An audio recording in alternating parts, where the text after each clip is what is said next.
Hallo und ja, guten Tag auch von meiner Seite. Heute ist unser vorletzter Tag in Vorbereitung. War auch alles wie wir haben geplant. Heute wieder vor dem Frühstück ein bisschen laufen, von meiner Seite ein bisschen Fahrrad fahren.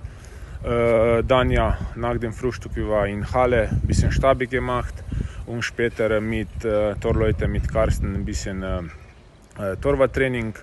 Und ja, dann nach Nachmittag war für alle, ich denke, ein bisschen andere Training von Anfang an. Wir haben ein bisschen Kraft gemacht und dann mit CrossFit-Trainer ein bisschen Cardio gemacht und dann das war schon